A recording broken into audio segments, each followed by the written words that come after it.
After delivery എനിക്ക് 89 kg ആയിരുന്നു. പഴയ ഫോട്ടോയും ഇപ്പോഴുള്ള ഞാനും തമ്മിൽ ഭയങ്കര ഡിഫറെൻ്റാണ്.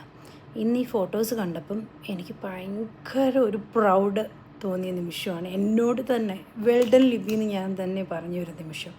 കാരണം ഡെലിവറിക്ക് ശേഷം വെയിറ്റ് വെച്ചത് കൂടാതെ സ്കിന്ന് അത്ര ബ്ലാക്കായി. മിക്ക ആൾക്കാർക്കും അങ്ങനൊരു പ്രശ്നം വരുന്നുണ്ട്. ഞാൻ ആദ്യം തന്നെ എൻ്റെ സ്കിന്നിനെ ഒന്ന് റെഡിയാക്കാനാണ് നോക്കിയത്. ഡെലിവറി കഴിഞ്ഞതിന് ശേഷം ഞാൻ എന്നും ഓരോ പപ്പായ ജ്യൂസ് കുടിക്കുമായിരുന്നു. രാവിലെ ബ്രേക്ക്ഫാസ്റ്റിന് മുന്നേ തന്നെ എംപ്റ്റി സ്റ്റൊമക്ക് ഞാൻ ആദ്യം കഴിച്ചുകൊണ്ടിരുന്നത് ഈ പപ്പായ ജ്യൂസായിരുന്നു. അതുപോലെ തന്നെ ഫ്രൂട്ട്സ് ഞാൻ ബ്രേക്ക്ഫാസ്റ്റ് കട്ട് ഫ്രൂട്ട്സും കഴിക്കുമായിരുന്നു. ഇടയ്ക്ക് സ്നാക്സിനകത്തെല്ലാം ഞാൻ ഫ്രൂട്ട്സായിരുന്നു ഉൾപ്പെടുത്തിക്കൊണ്ടിരുന്നത്. അതിനകത്ത് ഏറ്റവും കൂടുതൽ കഴിച്ചിട്ടുള്ള പപ്പായയും ഈ എന്താ പറയുന്നത് പപ്പായ അതേപോലെ തന്നെ പൈനാപ്പിളും ആയിരുന്നു ഫ്രൂട്ട്സിൽ ഞാൻ ഏറ്റവും കൂടുതൽ കഴിച്ചിട്ടുള്ളൂ. പിന്നെ ആപ്പിൾ ഇത് നന്നായിട്ട് കഴിക്കുമായിരുന്നു ഞാൻ. അതിന് ശേഷം ഞാൻ മോന് 4 വയസ്സ് വരെ ഫീഡ് ചെയ്യുമായിരുന്നു. ഫീഡ് ചെയ്തപ്പോൾ എനിക്ക് ഒരു പ്രശ്നം വന്നത്, എനിക്ക് ഹെയർ ഫോൾ ഭയങ്കരമായിട്ടുണ്ടായി.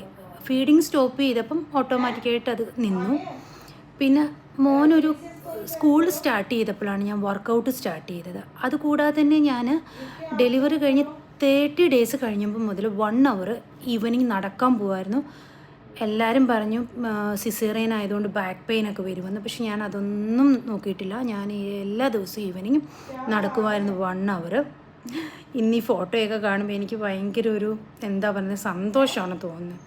മോൻ്റെ കുറേ ഇങ്ങനത്തെ കുട്ടി ഉടുപ്പുകളൊക്കെ ഞാൻ സൂക്ഷിച്ച് വെച്ചിട്ടുണ്ട്. അവൻ്റെ ആദ്യത്തെ ഷൂകൾ, അങ്ങനെ കുറേ ബേബി ഓഫ് ലിബി എന്ന് എഴുതിയ ടാഗ് എല്ലാം സൂക്ഷിച്ച് വെച്ചിട്ടുണ്ട് ഞാൻ.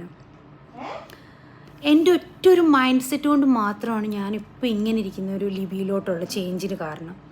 ഇപ്പോൾ ഒരു 8 month ഞാൻ വർക്കൗട്ടോ കാര്യങ്ങളോ ഒന്നുമില്ല. പക്ഷെ ഞാൻ എൻ്റെ ഡയറ്റ് ഫോളോ ചെയ്യുന്നുണ്ട്. മിക്ക ആൾക്കാരിലും കാണുന്ന ഒരു കാര്യമാണ് വർക്കൗട്ടൊക്കെ ചെയ്ത് വെയിറ്റ് കുറയ്ക്കും, പിന്നെ അവർ അത് ഫോളോ ചെയ്യാതെ അപ്പം പഴയതുപോലെ തന്നെ ആവുന്നത്. ഞാൻ ഇപ്പോൾ എന്താ പറയുന്നത്, ഒരു ദിവസം നന്നായിട്ട് ഫുഡ് കഴിച്ച നെക്സ്റ്റ് ഡേ ഞാൻ അതിനെ ബാലൻസ് ചെയ്യാൻ നോക്കാറുണ്ട്.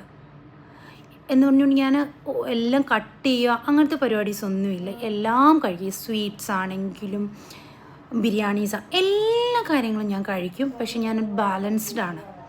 എനിക്ക് നല്ല ബോധ്യമുണ്ട് ഈ വെയിറ്റ് ലോസ് അത്ര ഈസി ആയിട്ടുള്ളൊരു കാര്യമല്ലെന്ന്. സോ മൈൻഡ് സെറ്റാണ് ഓൾ. അപ്പം നിങ്ങളെല്ലാവരും മൈൻഡ് ഓക്കെ ആയിക്കോ.